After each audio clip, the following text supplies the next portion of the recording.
Welcome back to our continuing coverage of the North American LCS. Hello, everyone. I'm James Dash Patterson, and with me is David Freak Turley, or Darius. We still don't know.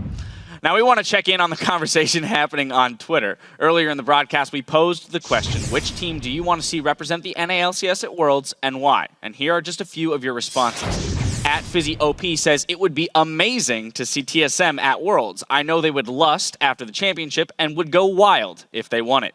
Bjergsen. They would die Riss if they couldn't. No, I got nothing there. Yeah, I mean, TSM are great. They've been to Worlds every single year. It'd be a shame if they missed the streak now. Did at FizzyOP just defeat the pun master? I mean, I just look I don't do name puns anymore. That's true. That's my defense. There we go. We're good. We're good. You are on record saying untarnished. That. I'll give you that. All right, our next tweet is at Stanley A 1993. Cloud9 for sure, because even if they are having a few bad games, they pull together as a team and get the job done. Yeah, these guys are wonderful overall, and I do want to see them go as well. They've been playing great all split long. I think they're a really good choice. Yeah, and they had the experience from last year at Worlds too. So definitely a solid choice. Our next tweet is at Wolverine X. CLG, they're unpredictable, always finding a way to win. Their in-game adaptations to situations is unrivaled. And CLG are an interesting story because they keep going up and down. It feels like they missed out on Worlds last time around, but they had been one of the top American teams for so long. It feels like they are on an upswing again, despite how close the LCS is split. And they're, of course, a good option as well. Yeah, they definitely struggled last week with that 0-2, so hopefully they can turn their season around. And our final tweet is at Sonico11. The NA LCS caster team should definitely represent NA at Worlds. Did you see how they annihilated those Doom bots of Doom? They did, and unfortunately, somehow Kobe won the MVP vote. I had them more kills than him. The thing is, I didn't even need Triforce to beat them, so, I mean, we're definitely OP. All right, well, let's not get too crazy. Saving humanity is one thing, but Worlds is something else entirely. We want to thank everyone who wrote in, but we also want more, so keep sending those answers to us at LollySports and use the hashtag LCS. For now, though, we're going to send things over to the guys at the caster desk to take you into our next match. Thanks, Dashcasters OP. I'm Rivington Business III, and taking over the co-caster chair for our next two games is the man with the plan, Generalissimo, Joshua Jat Leesman. And we're moving into our next match, Cloud9 versus Team Dignitas. Jat, Cloud9 are coming off a 2-0 week, their first perfect week since week dos. It's crazy that it's been that long since they had a perfect week, and their win over Curse was also incredibly close. It really came down to Sneaky's huge Kog'Maw game and that final fight. But when you just look at the trends, Cloud9 are hopefully re-emerging as a team to be feared. They do know how to win, they do have clean communication, and they've updated their champion pool, so things are kind of in the works for them to get better.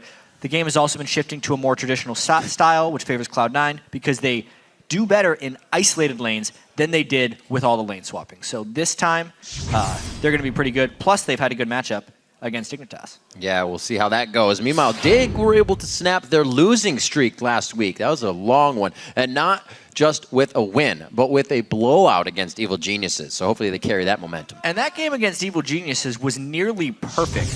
EG didn't get a single kill. No. Dignitas took every Dragon, Baron, and EG only got 3 turrets. It couldn't have come at a better time either, because they were on a 6-game they were on a big 5-game slide, and there's only 6 games left for them as well. So they start this only a game behind second place. And now that they're on the outside looking in, the target is off their back. They may be able to make a run and climb their way back to the top spot, but it does have to start right now, Rick. It does indeed. Cloud9 and Dignitas have had their fair share of difficulty this year. But in this match, both agree that it will come down to the team's shot calling. Dig has been struggling recently. I think they haven't been able to adapt as quickly. C9, I feel like they got a little complacent after they won the last split, and it was hard for them to improve off of that because they had lack of practice and such. To beat C9, we just have to make definitive calls because we're definitely individually better than most teams. I would say that our decision making against Dignitas is probably our advantage. Dignitas cannot close out games that well, and if we could get to that point where they struggle and become confused and stuff, then we could probably beat them. A game that's that important, we need to do the same thing we do for every team. We don't really want to treat a team differently. I definitely don't think we prioritize games. It might create a bad mentality for us. It just boils down to whoever can, execute better and prevent what the other team wants to do better. I like that. That only means that we're going to get a lot of head clashing coming into this game if they both think the same thing. And so far today, we've seen some pretty bloody games as well. So fighting is definitely starting to come back, at least in the last 5 or 6 games we've seen. Well, with objectives on the way and the kills right in front, let's get right to it. On the blue side, it's Cloud9. Balls in the top lane, Meteos in the jungle, High in the mid lane, Sneaky at 80 carry, and none other than Elimination on support. And on the red side, in black and yellow, it is Dignitas. Silent Spartan in the top lane, Crumbs in the jungle, Shifter in mid lane, I'm a Kitty Pod 80 carry, and of course Kiwi Kid on support. And in today's featured matchup, we'll be watching the middle of the map. It's going to be High versus Shifter. 2 players with very, very different play styles. This is fascinating because High, that's not High. That's Sneaky, but That's High is a sneaky very High. aggressive player that can get in an opponent's face in 1v1s during that laning phase.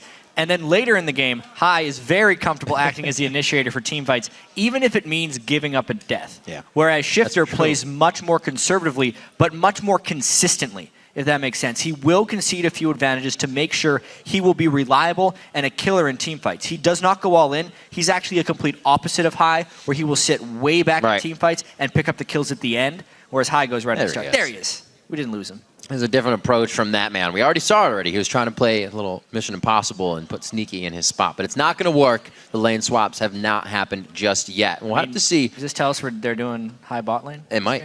We have to see. It may be. Maybe bring out the ADTF. Who knows? So with this, we have 1 game for Dig, 2 games for Cloud9. Can they even it up in this matchup? Dignitas, like we said, if they can bring the momentum they had versus EG, it might be hard for Cloud9 to even get a foothold. Dignitas is a very momentum-based team. We've seen in the past, it's kind of the inverse law of Dignitas' success. When everyone expects them to win, they lose, and as soon as people lose faith in them, they start beating everyone. Yeah. And I actually think when they're on that losing streak, a lot of Dignitas fans lost a bit of faith.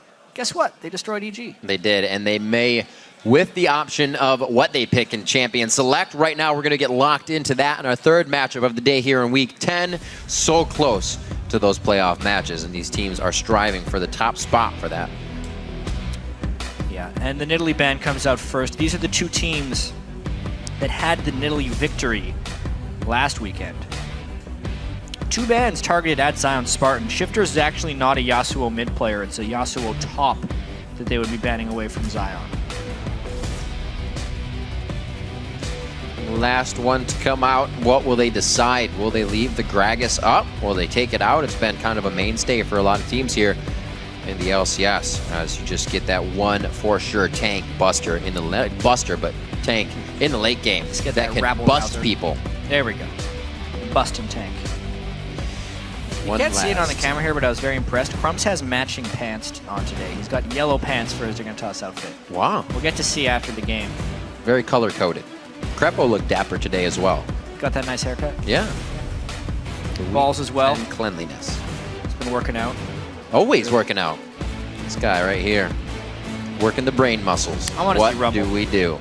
I'd love to see Rumble. I was actually checking out the Brazil finals before the LCS started the day. Yeah. And there was a Rumble top lane in their first game. So those guys are doing it. Come on, balls. Why aren't you doing Rumble? Peer pressure. Tristana picked up for Sneaky to start it off. The peer pressure doesn't set in just yet. But what can Dig focus? Cutie Pie is not usually one to get his AD carry right away. And it looks like he will not. Rengar and Gragas, 2 very big boys. Rengar definitely a jungler that is seeing more and more play.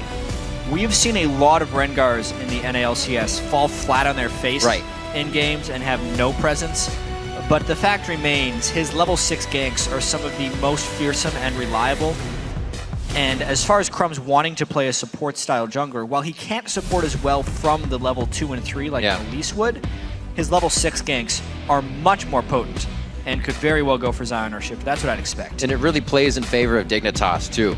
When they got Zion and Shifter, they could play, or they had stronger solo lanes. That gives Crumbs the ability to level up to 6, have a nice farm in the jungle, and then hit those lanes if necessary. What can they deny that with? The Orianna on one side, so I'm expecting maybe a Syndra from Shifter to keep that lane strength up. I would say that the Braum pick there is kind of the last of the really contested picks, and as soon as they're picking Orianna on Cloud9's side, they're then just picking for generalities. Maybe they're denying Shifter his Orianna, knowing that there is a Cassin potential Lulu ban, even though most of those bans were targeted the top lane. I can't imagine Shifter doesn't just use Aerith again. That's what he's been playing so much of. That's true. Keeping that long range in, it will help. They can get the barrels out. Now the Jinx zaps and ultimate. And that Mega Death Rocket. We'll see what they do. Top lane jungle. What's going to be locked in for Cloud9? Not usually something they leave for their last picks. Rumble. No, it's not. I wish it was.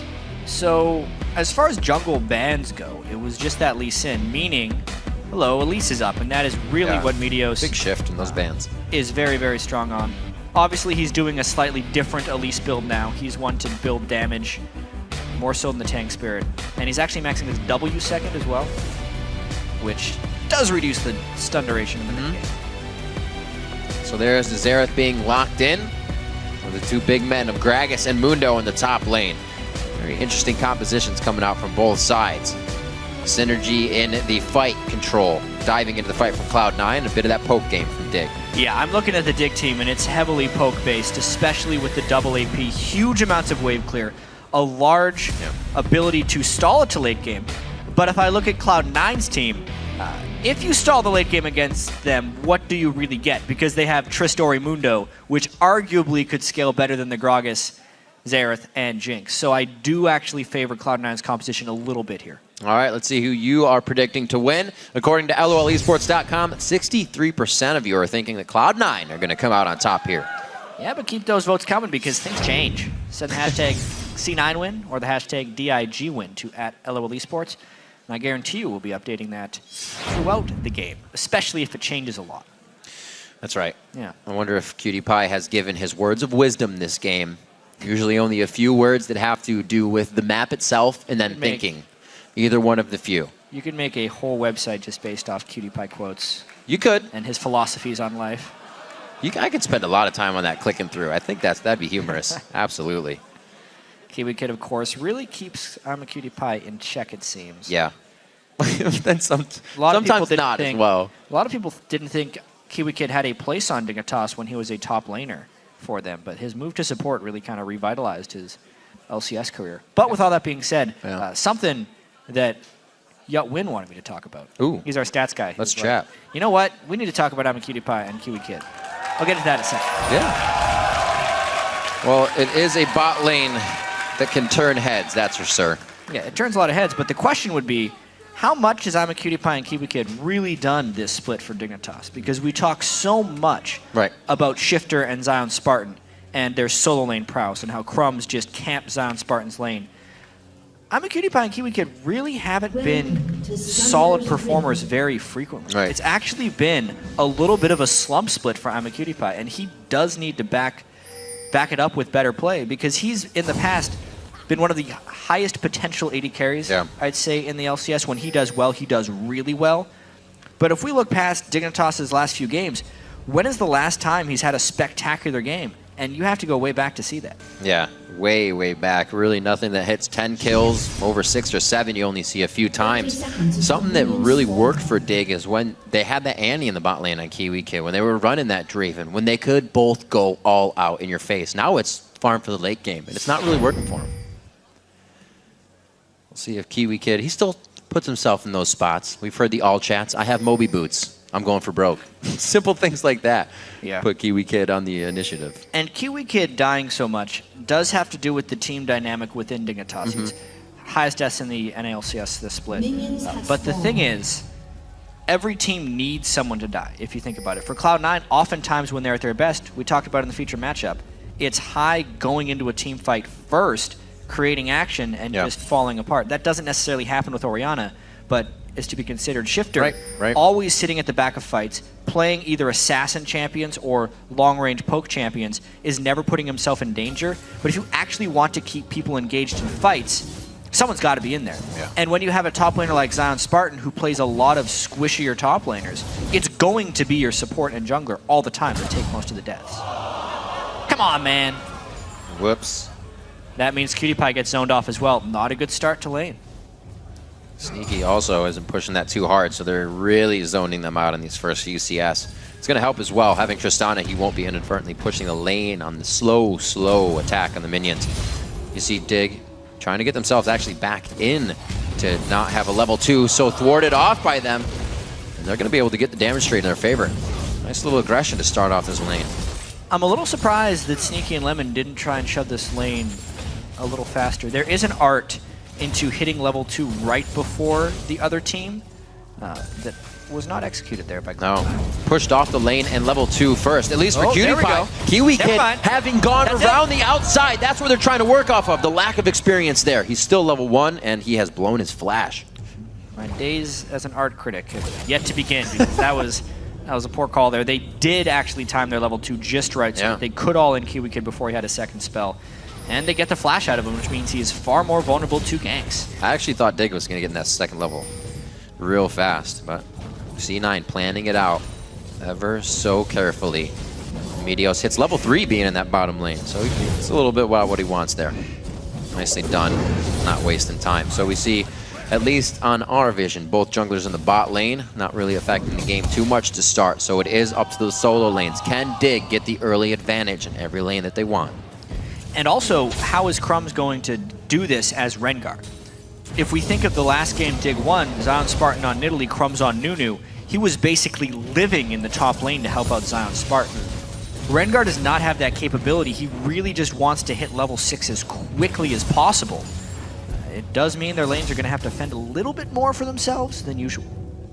We'll definitely have to keep an eye on Crumbs. One of our OPs to watch, or not OPs, but one of our players to watch, as well as High here in the mid lane. And this is Crumb's first Rengar in the NA LCS. A lot of stuff to keep our eyes on this game, in all honesty. And that's kind of been a trend we're seeing here in the NA LCS. These teams are making some pretty drastic moves, whether it's in the roster, as we saw with TSM, or with trying out new champions as they need to find their optimal strategy before Super Week and, more importantly, the playoffs. High not doing too bad, 30-25 in the mid lane. Looks like he stays safe on the siege wave. He'll go back on that. Typically, lanes with Shifter do not have too much action. Xerath in particular, he will get a little aggressive, and when we see level 6 on Crumbs, we could very well see those Rengar ganks. We saw a display of nice Xerath Rengar ganks in our previous game today, how nice that gank can be, chaining the stuns together. Yeah, the amount of stun you get, a little scary if you're on the receiving end. You're not really going anywhere. Only a small gold lead due to the tit for tat and the back and forth between these lanes. Lemon Nation trying to gain bush control. You can see that one ward. Cutie Pie's even playing dangerously with that ward there. They're trying to keep in range. Already down in CS there. Again, not the lane that's going to be making an early impact for Dig. Lemon Nation, they know they're getting pushed up in these lanes ever so slightly, so he's going to want those deep wards. Yeah, those wards will tip off, hopefully, when Crumbs hits 6, but how early he placed that ward, to me, actually signifies that he's more worried about Kiwi Kid roaming. One of the big things that Kiwi Kid does is just whenever he feels like it, will leave the lane and go try and make a play in mid. He creates a huge amount of map pressure on his own. But if Cloud9 places that ward, it does make it more difficult for him to sneak around, with the added effect of catching Crumbs if he does white, which is generally what Rengar does to build ferocity right before his level 6 gank. Control for both sides of mid for Shifter here. Pink wards have been laid down, so that thwarts a little bit of roaming for him. Both teams getting that idea of vision now into play. Meteos is going to see that there's a pink, and he will actually have time to clean it. High gives him a nice little rotation to the top side of mid to give him safety there. Great ward kill. Yeah. But that was just placed, too, so Crumb's kind of hurting on that one. They'll probably be looking for the other one on the next side of the map, or bottom side, I should say. Sneaky's going to hang out by himself here. He should be able to grab most of this, missing that first one. Cutie Pie landed pretty much everything. But as you can see, when they're just trying to shove up, he just wants to go back and buy. Cutie Pie was actually sitting on 1,525 gold. He would have liked to have about 1,600, so he can go back and buy the BF sword plus a health potion or two. But because he went back without getting all the CS, you can see he's waiting in... He actually didn't go back. No, he did not. He canceled his recall. I was going to say, that much gold, you see the BF gold in your pocket, and you just can't not spend it. Yeah, he waited for the 1,600 and then decided to go back. Good choice. Definitely going to be an advantage in lane, being able to shoot the longer rockets early against Tristana. when you're just getting a little bit of poke back. You'll have the shield from Kiwi. Plays to be made, or possibility, I should say. Now for the Dignitas bot lane with that damage. And now it's about the placement of the wards. You can see the ward elimination placed earlier to try and tip off for the Crumbs gank has expired, so he did place it a little early if he's trying to scut out a level 6 gank. Even now, he's actually putting himself at risk because... oh, that's a big bait. That's noticed there by Dig. I thought Crumbs might try and jump on him. Right. That's why High went up and supported him. Nice team communication there. Looks like we got Sneaky's first back as well. And it's Boots and a pot, so they have the upper hand on speed here. Lemonation can also get that with the stand behind me unbreakable when he throws his shield up. So they may have an advantage in that lane on the chase. And a lot of movement now for Dragon Jet. Looks like we're going to get some posturing done, or at least the ward set up, now that the blues are grabbed. Shifter just missed that sweeper. That's actually pretty critical, because that's one of the many paths that Rengar can use to gank. I want to talk about the team fights, because we're going to be seeing them shortly in this game. Dignitas is so poke-focused that they actually hope Cloud9 starts objectives first so they can bombard them with Xerath and Gragas if they ever want to collapse in on them. Whereas Cloud9 wants to find quick and decisive fights, and they don't necessarily want to play the same level of poke war. No aggression towards the top lane. Zion Spartan, Balls fending for themselves the entire time. We're trying to see Crumbs. Now he's 6 coming out of his jungle. It's like they're going to try to put a little aggression in the bot lane, though, as Helios, or Meteos, they look the same, making a move. Crumbs slowly wait. He's hoping somebody comes back up the river, but they have full vision. Nothing's even coming close to him, and he should know that. I'm pretty sure they would have seen Crumbs enter that brush before the ward expired. But Meteos' timing to go back there was really suboptimal. So the wait and see by Crumbs really works out for him. They should get this dragon easy. Jeez. So no ganks necessary. Map control is Dignitas' idea so far. Crumbs back to the jungle with his Madrids to clear it out. Sightstone coming in from Meteos so they can start getting more vision on the map. They've already got the red defensive pink ward coming out. Looks like they'll start to continue placing. If there was another pink ward, Meteos would be clearing it. They're trying to stay omnipresent. Yeah, he's just going and using this opportunity of the Lost Dragon to try and get control over the jungle there of Dignitas. I have to say, Crumbs got himself way too low on that dragon. You know how we see teams do dragon aggro juggling really early on in the game around level 2 to try and keep junglers alive? Yet, oftentimes you will see junglers just face tanking it in the mid game here when they're trying to rush it down because they wanted to get it down as quickly as possible because they're afraid of Cloud9 coming through. But honestly, it was just sloppy. He had to go back to base. Maybe hoping for some Madrid procs. Flash on Zion in the top lane. It was slow walking in from Meteos and crew. They thought they had what they wanted. They knew they blew the flash, so that will be a return trip or a stay trip. Looks like we got a 2v2 in the top lane. We also could get some love at the bottom for aggression. But it would be opting into a 2v2 where they do not even have higher health. Ooh, Crumbs, the ulti, wearing off. Unfortunate right there for Crumbs. He needs to use better judgment with those Rengar ultimates. 90-second cooldown, so nothing like a Nocturne, which is about 150 or 160 seconds at rank 1. So much more frequent. But he knew Meteos was there. Yeah. So using the ultimate there just to confirm that he was there and not wanting to 2v2 is a waste of the cooldown. See that push in the mid lane now. Shifter can see him though, so nothing big coming to this. Cloud9 just trying to gain a little bit of map pressure everywhere here. High may want to get it back for himself. Get some more vision control up. Great deep wards. And this does have to do with Dignitas not having too much control of that bottom lane. Tristana and Braum are consistently keeping QtPie and Kiwi Kid shoved in, which is giving opportunities for Lemonation to penetrate the jungle, which in turn messes up Crumbs' ganks. Well, if they know where Crumbs is, they can easily get these high-risk, high-value wards into place every time. And they've kept Zion Spartan here in this top lane, as well as Balls. No teleports have come from either of those two within most of these fights. And that first dragon we saw, nicely going over to dig on place. So 16.8 to 15.9 as it starts to tick up. That 1,000 gold lead is what Dignitas is working with. Not a huge amount of momentum, but start to carry a lead here. It's basically the dragon that is giving them an edge. But something that is really peculiar to me is Cloud9 actually has more control in this game. If we look at the deep wards in the jungle, Cloud9 will know exactly where Dignitas is. They know where they're going to rotate to, and they know where Crumbs is most of the time in the jungle because they've been able to put the deep wards there.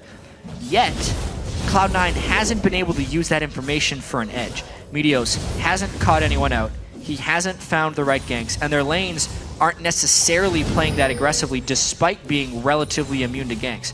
Dignitas is getting pressured a lot by wards, but just based on the individual farming, they're maintaining their lead. It's a strange game. The ward placed immediately. I thought High was going to go clear it. They've already pinged out the one pink ward just placed behind red from Crumbs. And we'll see again in the top lane. This is red buff on, so they'll be able to negate a bit of that speed for Mundo, but he's still breaking crowd control with that ult. Looks like he'll be safe for now. He's staying on the backside, and the lane's already pushing up. Crumbs really spends an inordinate amount of time in the top lane. It's potentially one of the reasons Shifter's CS numbers have been dipping a little bit, because the jungler is always in the top lane. Wow. Cloud9 just completely reading this one out, knowing that Crumbs is nowhere to be had. With all the vision they have, they pretty much know where he is, trying to gank a lane. They're going to try and do this one. Ultimate up, no ignite on Amundo. There goes the ult. He flashes away. He's going to get bumped. Got it. Will lock him down enough. They capitalize on the first blood in the top lane. That goes to Zion Spartan, a good guy to get going. Yeah. With the amount of time they spent on this, it better work. So Dignitas does do that, and it's all about if Cloud9 can respond. As of now, we're going to see they're pushing with 3 people. We have to be careful. Ball still has teleport. 10 seconds. If this fight goes long, he'll be coming in. That's going to be Zion Spartan's teleport coming into the bottom lane. He has his ultimate up. Gives the body slam in. Throws the cask out. Sneaky's in a bad spot. So is the rest of the team, though, as Lemon Nation tries to put himself on the front side. And it does not look... Yes, the teleport from Balls is coming in. A little too early to signify that, but they could be able to get the turret out of this. And Riv, the impact of Amundo coming in is lackluster when you compare it to what Zion Spartan just did in that bottom lane. Yeah. Trying to turn around what Cloud9 used to pressure. When all is said and done, though, they end up getting the turret. Strong push. Can they spend 45 seconds in the bottom lane, though? They're going to have to. It looks like Zion Spartan may just walk back down along with Crumbs. This Dragon's going to be up quite soon, as High is keeping that pushed up right to the turret. Yeah, double Athenes in this mid lane as well. Not too out of the ordinary. Those are very, very standard Orianna builds, despite the nerf to Athenes. Yeah. Xerath, since he hasn't been shut down by this point, Shifter will have a lot of potential to really wreck Tristana in the team fights in particular. It's going to be very difficult for Sneaky to position himself properly with all that long-range bombardment coming down. And I like the builds after those Athenes, the damage for Dissonance, the penetration for Shifter on the outside, and then movement, because you're standing still. That's never a safe thing. You want to get out of there. 2K gold lead for Dig. Can they continue to stretch that? Dragon's alive, and they got to put themselves back in a sad, sore spot for an Orianna ultimate. This Dragon is so huge for Cloud9. We talked before, though, how Cloud9 has to be very careful in this Dragon Pit because of all the poke that Dignitas has if they want to go in on them. Crumbs does have his ultimate up, so when they start, they'll be at risk for an engagement. They're burning it down so quick, though. Dignitas isn't poking. They ate that thing alive. Sneaky already has an Infinity Edge Rush, not even a static Shiv on this one. He wanted pure damage matching that of what Cutie Pie would have.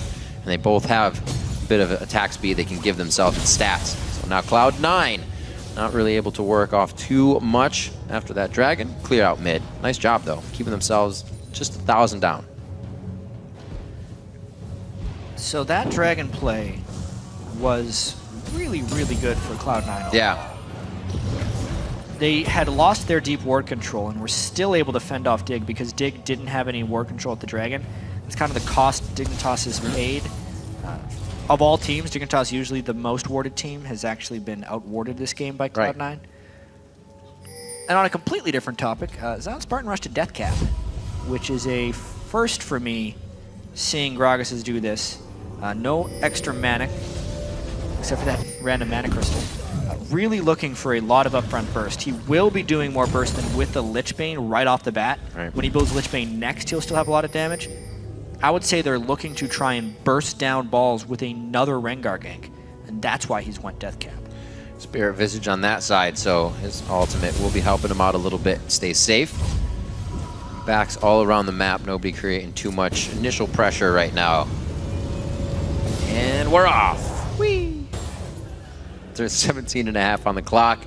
700 gold in the favor of Dignitas as Cloud9 slowly closes that gap, and it's across the board. No one person is just getting a huge chunk of change to carry this one. It's up to both teams on this. Crumbs again, kind of hovering around mid. Not again, but now hovering around mid, I should say. He's been again in the top lane, but nothing's going to come of this. Both teams gathering for a little bit of a mid fight. This game just getting closer and closer. Yeah. Uh-oh. Coming for you, Crumbs. Just taunting them a little bit by standing still. See if they can move this one out. Meteos finally going over for that ward. They pinged us out quite a while ago. They just haven't had the patience, or positioning, I should say, to take it down. Now doing it safety in numbers in the buddy system. See that going around. Zion Spartan thinks he's going to be ganked here, so he's trying to get more vision behind him. So as Dignitas sets up defense, they're pretty much waiting for Cloud9 to make a move. Looks like it might be this mid turret at half health. And as we noticed in the pick and ban phase, Dignitas' wave clear is ridiculous. Yeah.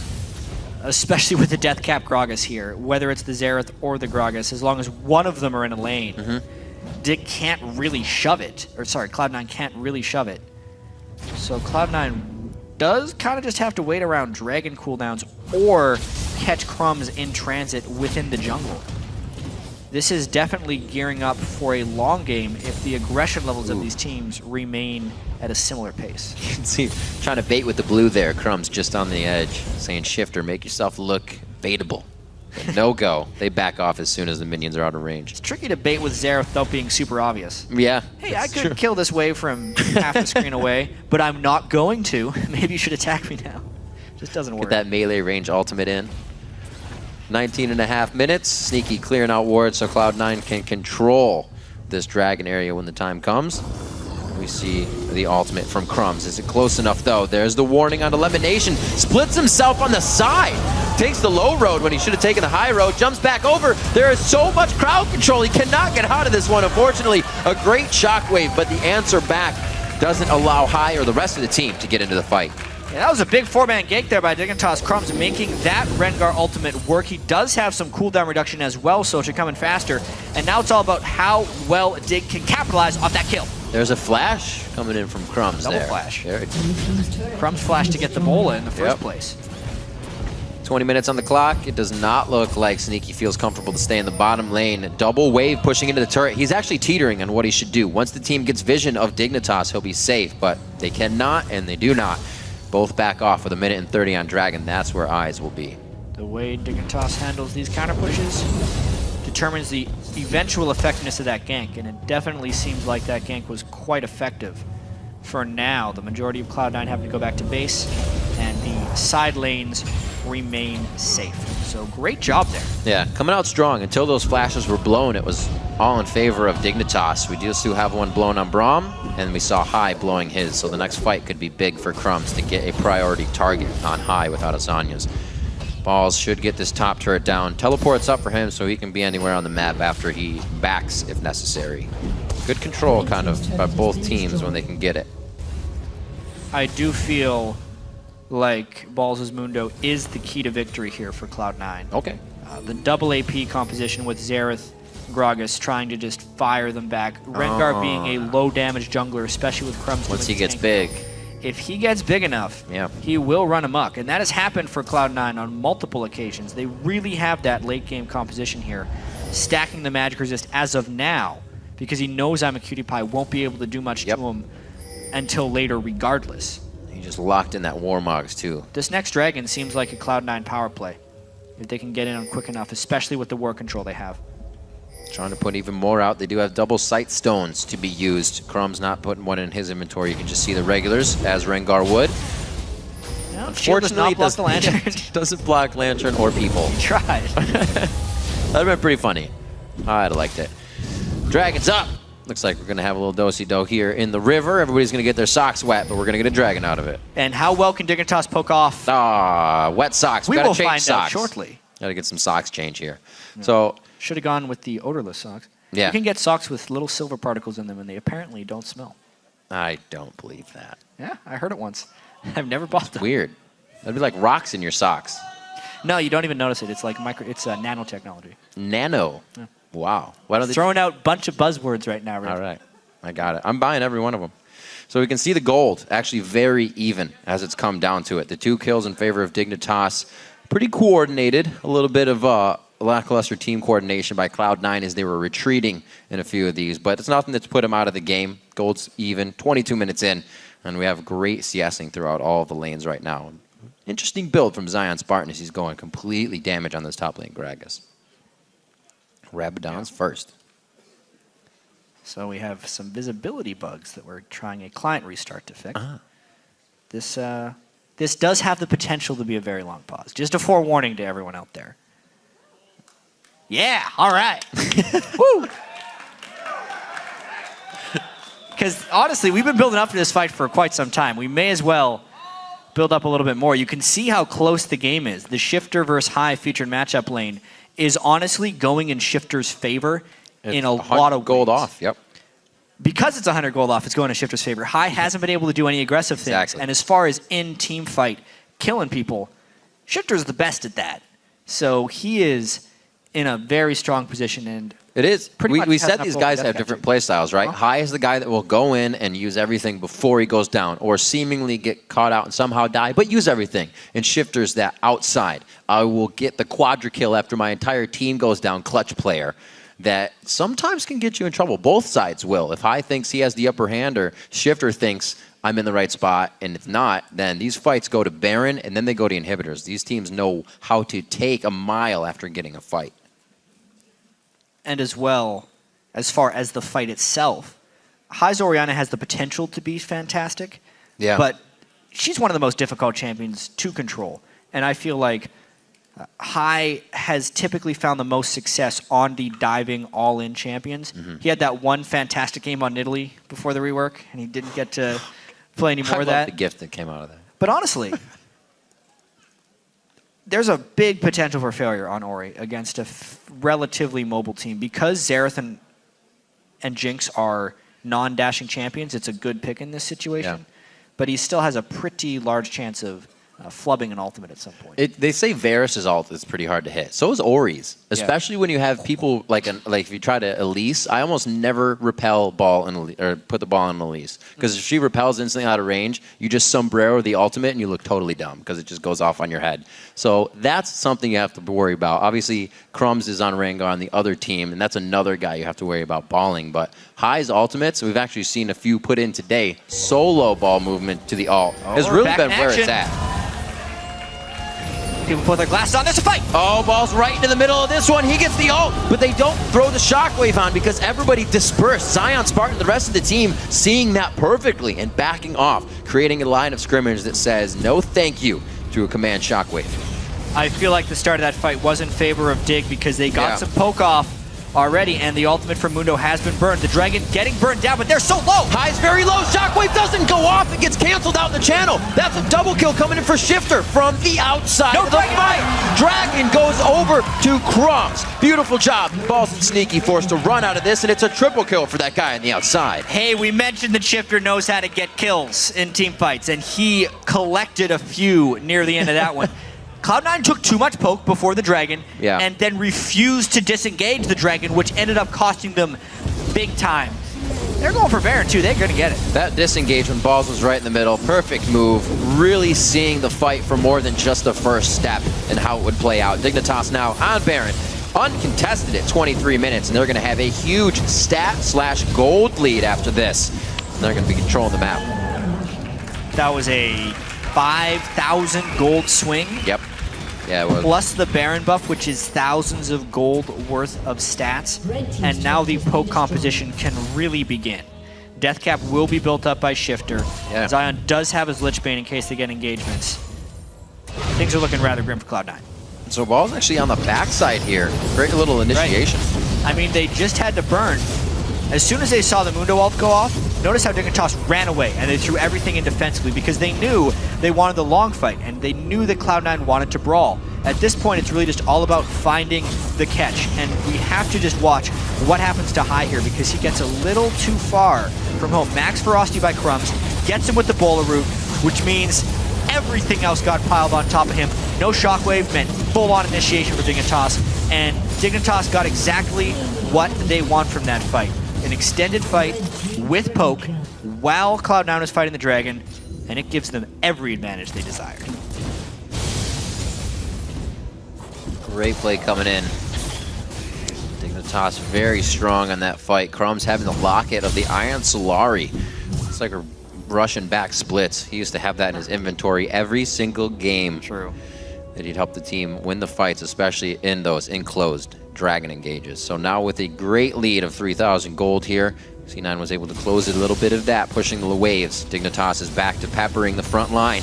And 2 to 3 in turrets, they'll look to open up the map a little bit more here with a second tier in mid. They're hoping to find a catch with this Rengar ultimate. He does get a bolo. What's happening it next? stops the zap just short. Whew, that was coordinated in the mines, but the skills just off. That was a really cool usage of the Rengar ultimate there. Just so he could sneak attack Ebola instead of just jumping full in and committing himself. Knowing that they have so much long-range poke, it very easily could have resulted in a kill. Ended up burning a flash from Sneaky. It's quick. He's almost halfway down on that charge as ult, so he'll be back up right soon.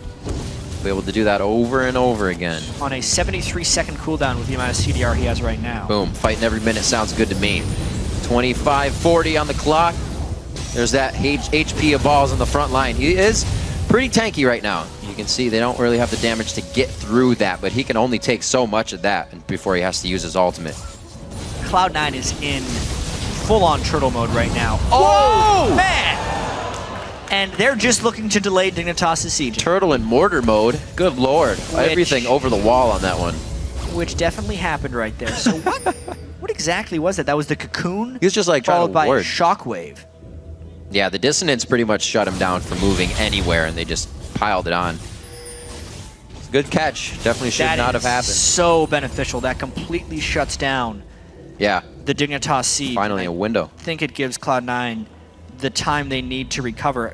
That was a large portion of the Baron buff just to set up that siege in the first place. There's a minute left on that Baron buff, and wait another minute, Cloud9's only down 2,500 gold. Very interesting plays. Cloud9 is a team that will bide their time until you give them exactly what they want. And all that was just one kill they needed, completely opening up a window for themselves now to get some breathing room. High has his blue. Just like that. Has just about half on it. So it'll be wearing off before the next fight, most likely. Minute and 40 left on Dragon. They're just trying to get the waves pushed out. 287 to 282 in our featured matchup, but Shifter grabbing those 3 kills last time. We'll see how he can put that to use in this next engagement with a double Rabadons coming out. That AP team is getting all their damage. And this is where they have to make an impact. Yep. Because it's also the point in the game before Sneaky can atomize defensively while still trying to remain relevant. With the Dr. Mundo in the top lane, you do need a very damaging AD carry in order to win fights in the late game. It's all about Cloud9 trying to get to that late game. Whether or not Crumbs can make action happen, it doesn't help that he's standing. Nope, he is right hatching that. Oh. The worst place to ultimate, too. What? They're gonna bait it? They got enough bait? I don't know what kind of bait this is. This is a weird Bad kind idea. of bait. That's deep water you're in. Oh, he gets him over the wall. Kiwi Kid actually hits Sneaky. A pie to the face with the death sentence there and hooks him in.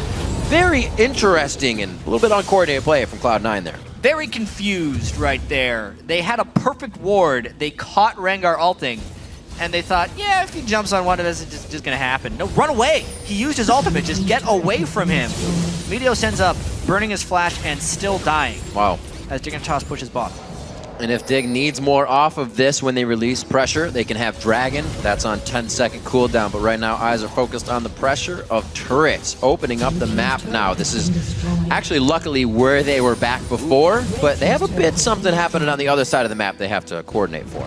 Turret trade, Sneaky getting a whole chunk of the next turret coming down as well. Forcing the teleport. He wishes he could kill that before it's completed. Oh no, we've seen this game before. Buster shot backwards. Safe play. So Dig does grab Dragon. They don't lose second tier, but that is not going to heal up like an inhibitor turret. Very close balls with the briefcase. He does not decide to throw. He holds. They are looking awfully confident right now. That could be a dead Crumbs. Oh, wait. He's invisible. Yep. Are they going to try to turn this? Cloud9's trying to act really fast. Cloud9, and they this don't, is such a dangerous spot for them to be in against Xerath. They don't know where the team's coming from. They don't have the vision here. Zion Spartan just threw his ultimate into the river. This could be huge for Cloud9 now. Wow. Very, very, very tight play coming from Cloud9, and Dig just trying to collapse, making some mistakes there. Let's be completely frank, though. Dignitas is still winning this game by a lot. It's just a couple times that Cloud9 has cut out Crumbs, and that's all Cloud9 has been able to do. Dignitas this whole game has kept the poke game strong for the most part, pushed the waves, secured the objectives, and exactly what they needed to do. It's these small missteps that are leaving really tiny windows for Cloud9 to sneak a picture. Looks like they're going to get their waves cleared now. Mikhail's Crucible out on Kiwi Kid. Looking at some of the support items. It's going to be helping Crumbs or anybody that gets themselves into a sore situation. 11 seconds onto Baron, and that may be created by both teams coming up quite soon. Yeah, and check this out, Riv, as far as Baron control. 5 pink wards in the inventory of Dignitas. Well, now it's 4, because Zion decided to place 1. But they're really looking for the optimal amount of control on this map. They already have some pink wards out, actually, so they will be replacing one shortly. Kiwi Kid already has one out and has a replacement in case it dies. That's the one in the brush they're running by right now. That's Kiwi Kid's. The Battle of Wards, the War of Baron. It begins. 4,000 gold for Dignitas here. So far, they are definitely taking the battle to Cloud9. 2 or 3 pink wards cleared out, or at least 2. It is going to be so tough for Cloud9 to even think about this Baron. They go around one wrong corner, and with the double death cap, double AP guys, they're going to kill somebody. Maybe even just Lemon. Okay, okay, that's some damage. There's no follow-up, though. Very big for that crowd control to be used on Shockwave. Mikhail's and heal used to try and counter that Shockwave. I'd say that's worth it if we're talking about an extended amount of pressure. As long as they do something in the next... Wow, that's a low cooldown on that Shockwave. Yeah, Ori Ultimate is not very long. You're just over a minute. He hit level 16, and he had blue buff, plus the Athenes, which meant it's only on a 58.5-second cooldown. Oh, so with that, with blue, go fast. you're under that minute. But it's the vision control. Crumbs ulting. All right. Looks like they're going to get dictated down middle here. Dignitas Knight not in the right spot. Cloud9 moving as a pack here. It looks like they definitely have an idea on where they want to start going. It's going to be to clear these wards. They have the control to do it now. Dig giving that up. Not too much coming from either side on that. Not quite getting those Flame Chompers down to continue the rooting. So just one of those pink wards now stands. Dignitas' inventory is clear of those. Cloud9 has slowly walked back and forth to make sure those were cleared. That is a big win for Cloud9. 500 gold worth of pink wards just gone. And I guess 150 gold gain for Cloud9 for killing those pink wards. So we got Sneaky building up. He is close. Actually, another BF sword. It looks like he's actually going to do Triss Bloodthirster to come in here and stay strong to some of the poke he's going to be dealing with and getting pushed around for. It is a more and more common thing for AD carries to not build the Last Whisper as third items. Generally, against teams that do not bring a tank top laner, because there's not nearly as much for them to shred through. Crumbs, of course, trying to create his Randuin's Omen, so he would force Sneaky into a Last Whisper to damage him. But at this point, they're killing Crumbs pretty easily anyway with the Orianna damage. And I have to just point out, it's pretty disastrous for Dignitas when they go back to base by 5 pink wards and don't get anything done. Yeah. It's a very bad sign. They really have to do better on their next push here if they want to close out this soon-to-be monstrous Mundo. He is going to be a very, very big Mundo. Even considering Zion Spartan in the solo lane, 201, and Shifter went 302. Crumbs should have had a pretty easy jungle to get Rengar around.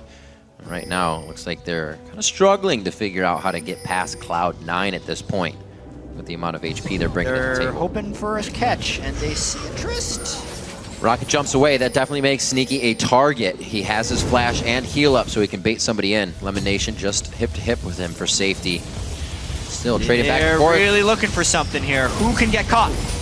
Chompers are down. Balls in the front line here. Sneaky's actually on Crumbs alone. Crumbs is forced to turn around, and Dignitas cannot find the fight they want. Nobody has an in-the-fight initiation.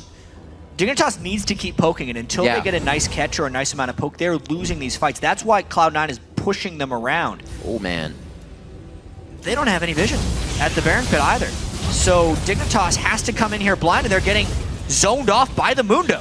Just Balls is able to hold these guys out. They're slowly walking this through. Crumbs could be the focus. He may have to ult out of this one. It's not even up yet. He's forced to flash. Sneaky, level 18, would have been able to get another shot on that, but well enough. They're going to be pushing down the lane, and they are going to be grabbing themselves a turret. What a dance we just saw for 5-6 minutes. We always talk about how Cloud9 has clean team communication, and they know how to win games, even if they're far behind, even if they've given up a Baron and a bad Dragon fight and lost to the poke once. They find ways to stay competitive. And this is a big swing in the momentum. From Baron down to the bottom side, blue is theirs, Dragon will be theirs. They just timed so many things. They multitasked around Dignitas and still got the fight win. Beautiful job, Cloud9 catapulting themselves a bit of gold.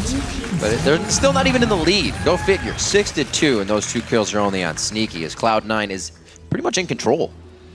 It definitely seems that way. Here's the problem, though. They are against the Gragas and the Xerath, which is really hard to push against. Bringing just about the same items. Yeah. They're big. Balls will, because they have Mundo, it won't be as bad because they're going to have to, if they want to siege turrets, do it without minions. With how much AP Zion Spartan has, with how much AP Shifter has, minions are not reaching turrets. Maybe if Balls tries to split push, him and Zion can go at it a little bit. They have to be very creative with the ways they take down these turrets, and it will most likely involve a lot of risk. There's a chance that Cloud9 can't even get anything done with this Baron buff, unless they get really aggressive. That interesting dance of a poke composition. Your fight comes from the objectives. The scaring them off comes from the turret. It's all about this inhibitor wall of turrets. The outer turrets, you can get flanked around, but they're not nearly as easy to defend. This is the turret wall that Dig should be able to clear for a while. And they're just cresting past the river as well, so they could easily go to this top side, push down the turret, hard to be guarded.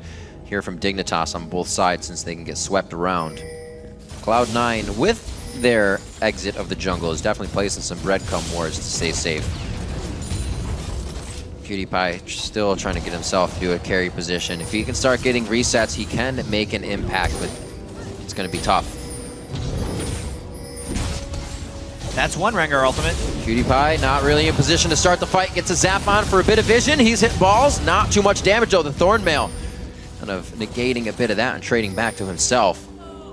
Looks like Cloud9 is really just dictating whatever they want right now, causing Dignitas to run themselves thin across the map. Outer turrets, all down. Yep. Here comes the siege. That's going to be a level 17 Tristana. He only needs one more of max range and already can hardly be touched on the turret. Rapid fire is down. They want to back off a little bit. Balls had to flash right there. So what they're trying to do is they're trying to use Mundo with the Orianna shield on top, or really anyone. The fact they got this turret so easily is remarkable. This could be the end for Dignitas as far as winning the game. It won't end immediately, but not being able to hold that is disastrous.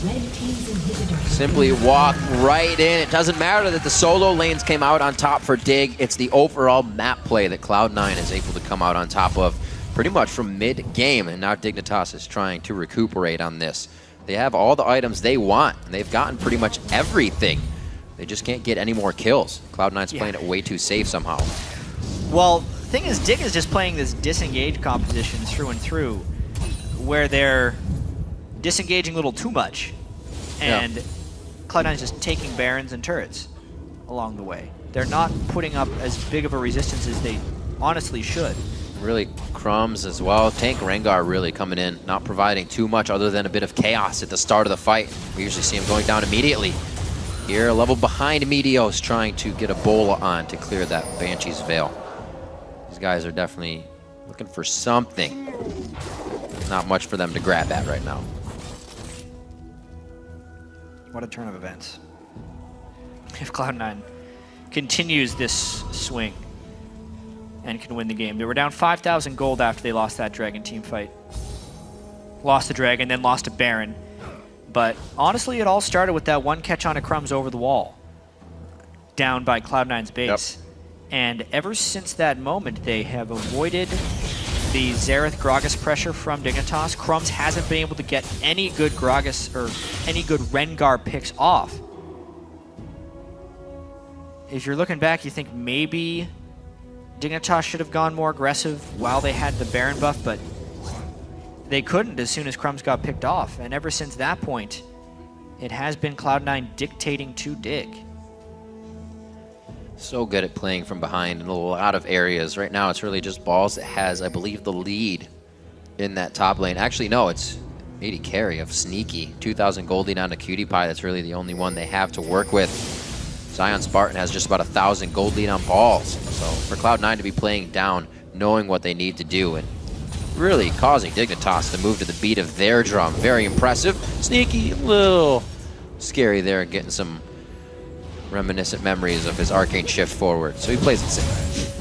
The fact that Dignitas isn't clearing this minion wave before it hits the turret.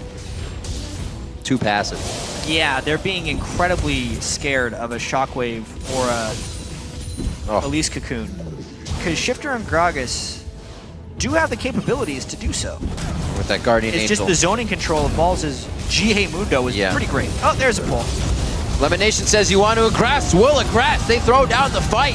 The hats as well. Looks like Dignitas trying to go for broke on this one. Crumbs throws down the lock into the Iron Solari for the team, and it will be enough to save the hide of just one, but Lemon Nation goes down inside of Cloud9. What a shockwave. Crumbs didn't even have time to think about that one.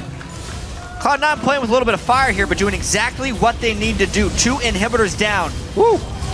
Uh-oh. Good flash. Look at the tankiness of Balls right now, helping him take down another inhibitor turret. And the sustained damage from Dig is not there. It's all poke. He definitely worked out this week. They got to be careful, though. Shifter still can pick up kills. We haven't seen kills in a long time, and now they're starting to come in. 2 over for Dignitas, 2 have come in for Cloud9, but those Nexus turrets are going down. Yikes. Dignitas had to do what they had to do with the inhibitor, but the minions making work of those Nexus turrets. Cloud9 may be getting a little greedy here, but they have the super minion support. 3 inhibitors down. They bite off just as much as they can chew and get away with 3 inhibitors they down. Ping Baron. They ping down Baron knowing they have the waves come in. How's Dignitas going to get out of their base? They can't. Inhibitors down. Balls' ultimate is up again. That late game Mundo against the poke comp has been a menace. Such a controlled game now that Cloud9 doesn't have to run 2 people in the jungle with Meteos. He gets his jungle back to himself. No more of these 2v1. Balls gets his 1v1 matchups. It just seems like Cloud9 is so comfortable in their matches now. The thing is, they don't necessarily lose in the early game, and they've always been spectacular as a team fighting team with even ground. And it's kind of shown here, not even with the team fights, but just in the positioning before the team fights. Yeah. And knowing what their strengths, both from a champion perspective and from an individual perspective, are. And it hasn't stopped that Cloud9 is keeping up the ward coverage. We stopped talking about it, but they've kept on it. Still forward wards in Dignitas' jungle and being swept out accordingly. Dig has no vision of what's going on right now. Really suffocated all the way into the base. You can see some of the gold leads here per lane. How's it going? About 2,000 to 3,000 just in the 80 carries. Sneaky making an impact on this one. Ever so slowly, yeah. He's going to hit max items here. Mercurial Scimitar. Yeah. That is powerful, Trist. 455 attack damage. Scary. Especially when there's such small amounts of armor on Dignitas. Yeah. I'm a Cutie Pie. Looks like he's trying to build a Phantom Dancer with his last item. He's going to die in 2 shots.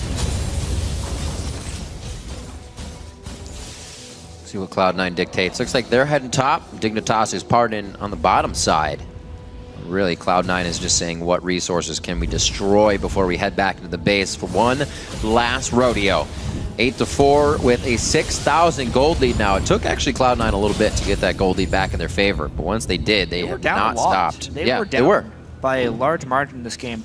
For Dignitas to crawl back here, they would need Crumbs to find the right kind of jump onto Sneaky and somehow burst him down. But the fact that there is the QSS from the Mercurial Scimitar, as well as the shielding potential from Braum, it's a slim chance here. Dignitas got to try, though. It's not a Super Dragon Rengar, or Super Damage Rengar either. He gets popped up. He can't even get to the back line. He goes down even with his armor build. Cloud9's moving in, and looks like Balls is on the front line of the cavalry. Cutie Pie gets blasted back. to the fountain with 25 HP to his name, 25% HP. The Nexus turrets go down. A great shockwave could be the last thing that Dignitas sees, and it's going to be Shifter on the backside trying to throw out some damage. He gets locked up. The Nexus is now the focus of super minions and the rest of Cloud9. Shifter's Zanya lasts only so long. 44-22 on the clock. Cloud9 takes down Dignitas. Not your ordinary game, but it is another victory here for Cloud9. They were down 5 kills to 0 at one point and 5,000 gold. But they knew the strengths of their composition. Balls got too big on Mundo. High had a solid Orianna game, and the carry who has been with them this entire split and has performed so consistently sneaky was Max Item 402 Trist, and really was a turret destroyer by the end of that, and that's really all that mattered. They had great moves, though even the one time Sneaky was by himself in mid lane, pushing. Kind of an old reminiscent Cloud9 where they were playing very much so off the ball. And like what you mentioned in Champion Select, it really just came to fruition was the AP comp didn't have enough damage to kill the Mundo. And it seems like Cloud9 took a hold of that idea immediately and said, let's just play it slow.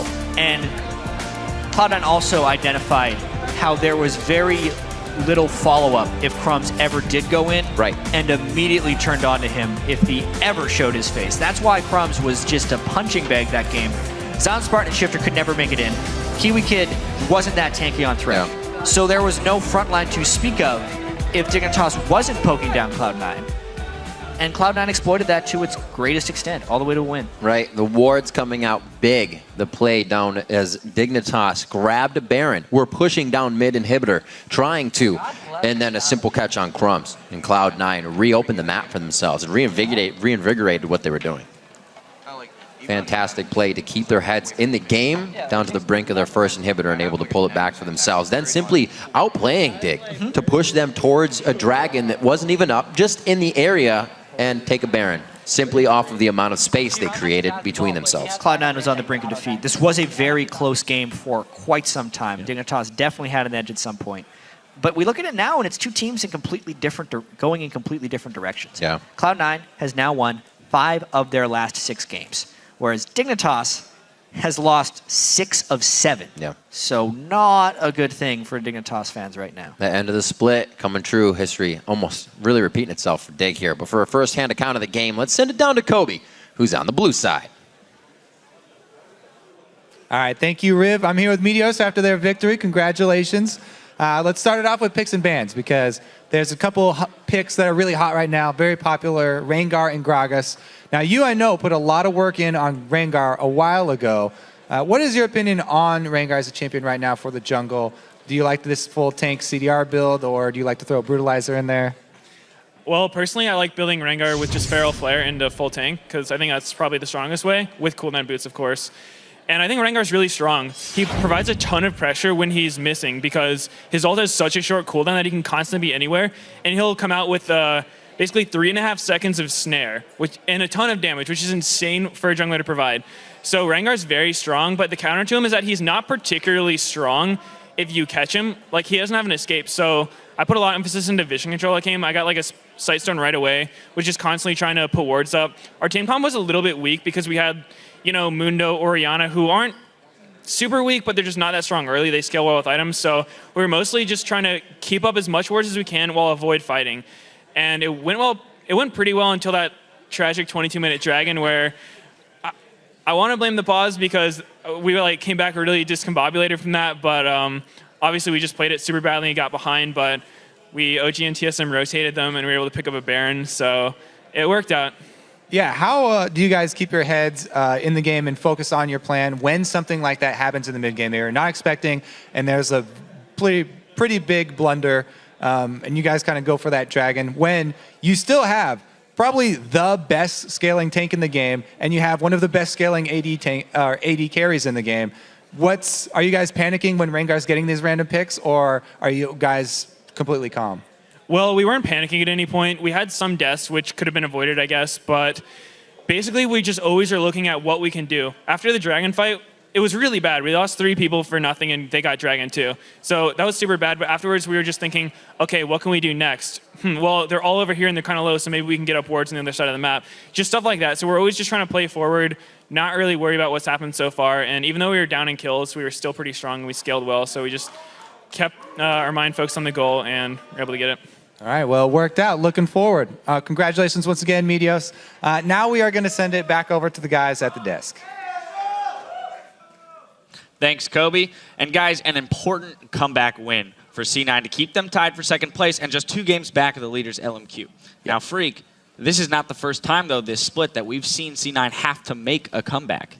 Yeah, I'm actually not a big fan of the Cloud9 style right now where you heard Meteos talk about it. You said, yeah, we're picking things that aren't very good early on. We're going to wait to scale up and hope things kind of pan out. I don't think that plays to C9's strengths very well. When you think about the 2 splits, they were dominant. The first time around, they played dominant in lane. Meteos farmed up, and they would just dive you relentlessly at your turrets 15 minutes in with a gold lead. Now, of course, players have gotten better. They can't just do that and just play, well, laning phase in a team fight. That's not an acceptable style. Last split, they played hyper-aggressive early game, create the advantages, force things, and that was actually very successful. They, again, won the split despite teams getting better and better. Now they've got this weird mix between the two where they're not winning their lanes on their own, but they're not doing very much to create advantages. The one thing I will commend them on is the fact that they are doing a very good job of playing the map. They actually remained up or equal in turrets the entire time, despite giving up dragons, despite giving up kills. But a better team would have taken those kills, not given up their own turrets, and crushed the game. Can they win these games without having to come back, given the champions that they're defaulting to? I mean, they are picking late game champions, right? Like, they're going to, by virtue of their champ select, probably get behind early on. The problem is they're getting farther behind early on than they should, that dragon fight, for example. And again, a team with better mid-game shot calling than Dignitas or better mid-game sort of mobility would punish this composition. All right, well, let's take a quick look at that clip of the Dragon because, Irene, this was a bright spot for Dignitas where we actually saw Crumbs use the Rengar ult in a very innovative way. So I want you to kind of walk me through this whole engagement. All right, so Balls gets caught at the start, and this is right after the pause. They might be a little discombobulated, but we're going to roll the clip out here and just follow it along. They get a lot of poke down with Gragas, with Xerath before the fight really even starts. The ultimates are blown, and multiple members of Cloud9 are at half HP. They disengage it, Balls is healing up, but then when they re-engage the fight here, we see Crumbs. He's using his ultimate just to get ferocity there, because he's part of a poke comp. He's not going to leap in on you. He throws in the bola, he hits high with it, and they set it up with a Jinx Rocket, and Lemon is a little too slow with the Unbreakable to back him up. They end up picking up Meteos in the pit, and the smite from Crumbs gets the Dragon. Overall, it's a 3-for-0. They get Dragon, then they rotate to Baron and take it there. But Dignitas don't continue the pressure. Crumbs gets caught later on, and Meteos said, he has no escapes when you're playing that Rengar. If you catch him out, he's done for. So they played exactly to that strength. They did stall the game out and got that Mundo to a very tanky point where he could do that type of play again, but not be punished for it. So they did just kind of go to that win condition and say, we're behind, but we still have a way back into this game, and they didn't panic. All right, well, we've seen Cloud9 demonstrate some really fantastic team play. Yeah. Let's look forward all the way to Worlds. Supposing that they do make it there, when you're at that level of play, can they pull these kinds of comebacks off with just their team synergy, or are they going to have to, step up? I think they will definitely have to step up. Now, we did, again, see glimmers of really good intelligence from High, their primary shot caller.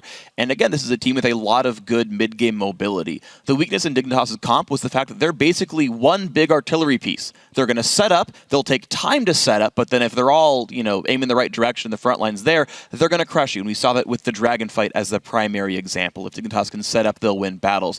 And you saw great moves by C9 to wrest control back, not be in these prolonged sieges and play around that. And that is a great intuitive skill that they will still possess. But I think they've got to shore up those early mid-game weaknesses to not require comebacks to win games. Yeah, on the world stage, you're going to have to step up your game tenfold, because if you're playing a team like Samsung Blue, which is already qualified right now, they're going to crush you. If they get a lead like that, just 2,000-3,000 gold that early on, a large percentage of your gold, they're just going to continue to push that advantage, change the Dragon into wards, continue to get your objectives, basically strangle you until you can't breathe anymore. That's exactly what they do, and they're just going to keep the pressure on. Well, to go further with this point then, they play LMQ tomorrow, which is one of the North American teams that will take an early lead and they will punish you. They will do what Cloud9 used to do, which is dive you under turrets and be super aggressive.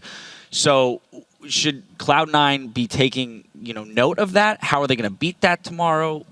I mean, the cool thing is that, again, Cloud9 still have this very good mid-game, which is like the one spot where LMQ can screw up, because they will just keep going for dives. And I still remember one of the comebacks that C9 had, where there's this big fight in like the bottom tier 2 turret, and LMQ just keeps limping into the battle, and Cloud9 wins the battle.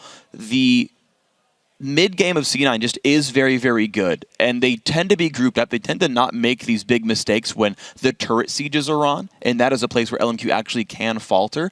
And so it's going to be a similar situation to where LMQ can take early game leads. We've seen that before. And once again, it's how well can Cloud9 adapt to the game as it plays out. And here's the thing, too. In that matchup right now, Cloud9 is 2-1 over LMQ. Can LMQ bring it back and make it 2-2, or are Cloud9 just going to say, we have your number? Because LMQ right now, they look like the front runners in terms of regression.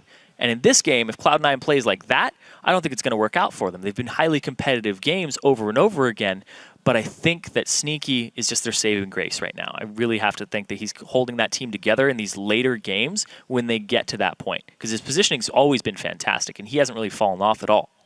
So the rest of the members of Cloud9 maybe going to have to step it up a little bit tomorrow to paw to win against LMQ. The race for the playoffs has only become more exciting as we watch the standings shift. Guys, thank you so much for all of the input there. Now we have to take one last break before we dive into our final LCS game of the day, Counter Logic Gaming versus Curse. The North American LCS returns after this.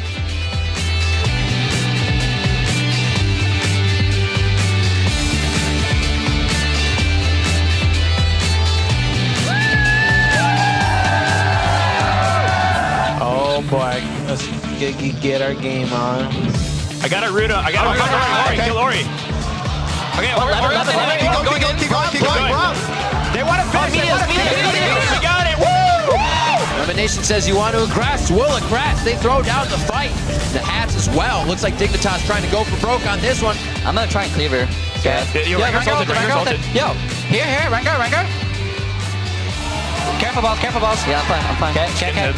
Yo, push. We have to